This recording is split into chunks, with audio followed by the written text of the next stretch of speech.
반갑습니다. 소영주 소장입니다. 정말 실로 오랜만에 코스닥 지수가 1000포인트를 돌파했습니다. 닷컴 버블 이후 정말 오랜만에 보는 매수 사이드카를 또 발동을 했습니다.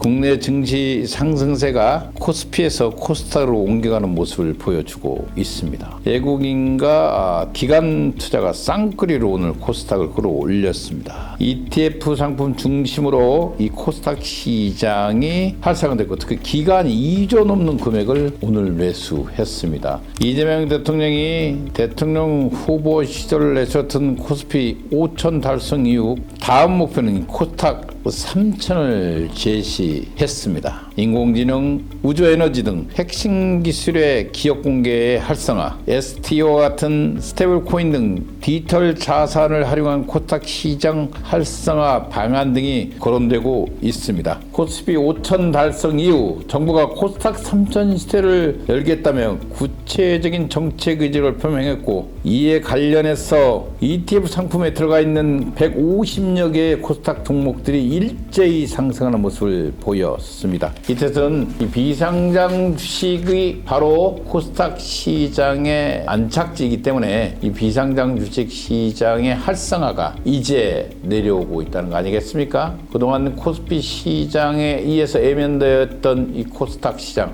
이 코스닥 시장의 힘듦으로써 비상장 주식까지 힘들었는데 코스닥 시장이 하루 넘게 7포인트 폭등하면서 이제 비상장 주식 시장에 새로운 희망을 불어넣고 있다, 이렇게 보시면 되겠습니다.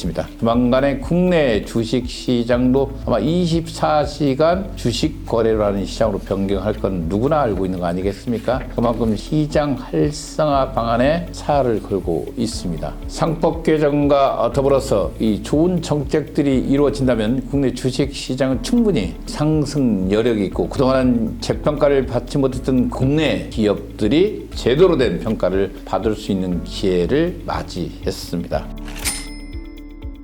가장 많은 뉴스로 이 K뱅크가 과연 이 삼수생을 탈피해서 상장으로 이어질 것인가. 두 차례나 상장이 실패했지만 그만큼 K뱅크가 몸값을 낮추면서까지 상장의 목을 맸습니다. 드디어 상장으로 가는 문을 열었습니다. 다만 이 전체 공모 물량의 절반이 기존의 재무적 투자자 FI죠. 구주 매출로 구성되면서 신규 성장 자금 조달보다는 투자 회수 성격이 강하다는 지적이 제기되고 있습니다. 바로 이게 가장 큰 문제점입니다. 회사의 공모로 참여한 금액이 회사의 발전에 기여하는 게 아니라 기존에 투자했던 사람들이 이 공모주 시장에 자기 주식을 내놓고 자금을 회수해가는 이 구주 매출은 기관들에게 가장 안 좋은 인상을 주고 있습니다. 이게 바로 시장의 상장의 발목을 잡는 거 아니겠습니까? 이 회사의 미래성이 있다면 누가 구주 매출을 하겠습니까? 상장 이후 상승해서 팔죠. 그렇기 때문에 구주 매출은 가장 많은 기관들이 싫어합니다. 그래서 이 K뱅크가 이 세 번째 이 도전에서 과연 성공할 수가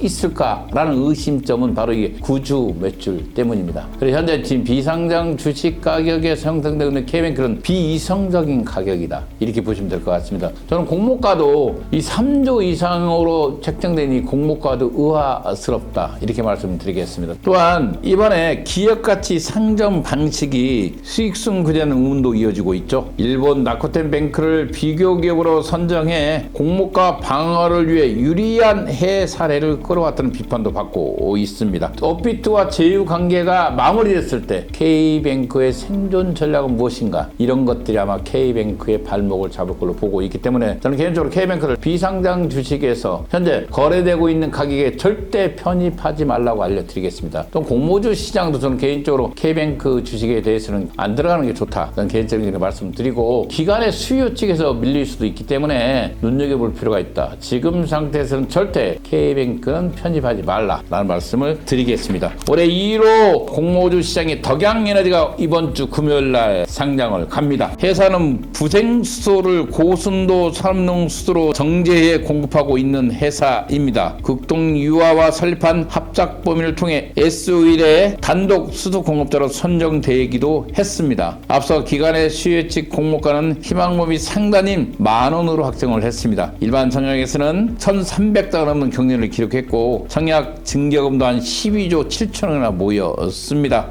덕양에너지가 기존 상장사들의 자금 조달 일정들이 이어지면서 저는 개인적으로 이번 주에 핫하게 첫 포문을 열 것 같습니다. 덕양에너지가 공모가 10,000원짜리가 따상으로 갈 가능성이 있기 때문에 저는 개인적으로 이 덕양에너지 상당히 좋게 보고 있다, 개인적으로 말씀드렸습니다. 공모주 주식시장에서 저는 개인적으로 K뱅크 이야기와 앞서 말한 덕양에너지 이야기를 했습니다. 그만큼 2026년도 첫 시장을 열어제끼는 덕양에너지, 그 다음에 2월 달에 가장 큰 대우진 K뱅크가 지금 시장에서 가장 핫하게 돌아가고 있기 때문에 이 K뱅크로 인해서 나머지 여타 관련 대우주들이 이정표를 잡을 가능성이 있습니다. 그래서 상당히 중요하다. 그러나 전 개인적으로 좀 K뱅크에 대해서는 절대 투자해서는 안 된다, 이렇게 말씀드리면서 공모주 시를 마치고요.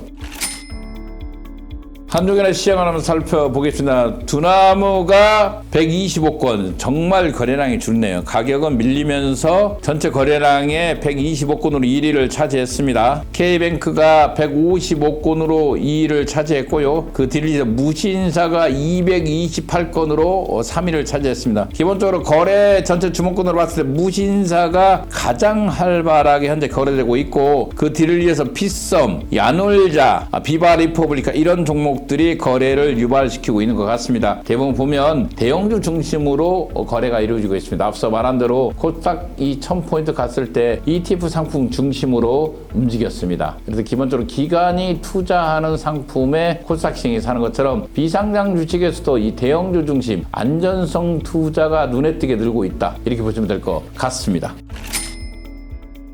기본적으로 올해는 바이오 관련 주식들이 상장될 가능성이 있고, 그 중에서도 가장 눈여겨보고 있는 이문앱스에 대해서 한번 설명해 보겠습니다. 설립은 2017년도 11월 27일 날 했고, 대표가 김도조 씨네요. 보책의 C5 타켓 향체 신약 개발로서 핵심 인력적으로는 셀트리온 또는 녹십자에서 근무했던 연구원들이 주축을 이루면서 2025년에 시리즈 C까지 투자를 받았습니다. 한마디로 C5 보체, 억체, 항체 올인한 임상 중인 바이오텍입니다. 파이프라는 핵심으로서는 기존의 보체 C5에서 C5A, C5B 전달 억제 당클론 항체를 보유하고 있고, 기존 치료제와 결합 부위 차별을 두었습니다. 이 회사의 현재 상태로 봤을 때는 미국의 FDA 임상 이상의 IND를 승인받았고, 글로벌 이상 진입 단계를 준비하고 있습니다. 기본적으로 밸류에이션 히스토리를 봤을 때 이 상당히 중요합니다. 투자에서 봤을 때 2019년도에 프리-A를 벌써 465억 밸류로, 또는 2021년 9월 달에 510억 투자를 받았고, 2022년 시리즈 B로 벌써 910억 정도를 받았습니다. 2025년 12월 마지막으로 프리-IPO 단계에서 1080억이라는 돈을 받았습니다. 이 단가가 32만 7천원으로 한 200억 정도로 조달을 했네요. 보니까 이런 상태 임상 진정과 함께 단계적 밸류업이 이루어진 상태입니다. 전형적인 임상 바이오 구조로서 손실폭이 점진적으로 감소하는 점이 가장 이 회사의 긍정적인 부분이다, 이렇게 보시면 될 것 같습니다. 기본적으로 이 회사의 가장 큰 장점은 주요 주주 구성으로 보면 될 것 같습니다. 대표이사와 주요 주주가 합쳐서 25% 미만이고 VC가 한 75%를 가지고 있습니다. 이 상태면 반드시 상장으로 가야 됩니다. VC 비중이 높고 대표 지분은 임상 단계 바이오의 평균 수준에 머물러 있기 때문에 이 회사는 상장으로 갈 가능성이 높다, 이렇게 보고 있고, 개인적으로 본 2026년 하반기 기술 특례 상장으로 갈 가능성이 높다, 이렇게 보고 있습니다. 이미 주관사는 신한금융투자로 정해져 있습니다. 글로벌 검증 타켓, FDA 임상 이상 진입 이런 것들이 밸류에이션의 단기적 상승이기에 이문앱스 이 상기 주식은 2026년 하반기 바이오 주식 중에 가장 눈여겨볼 종목 중에 하나이다, 이렇게 말씀드리겠습니다. 감사합니다.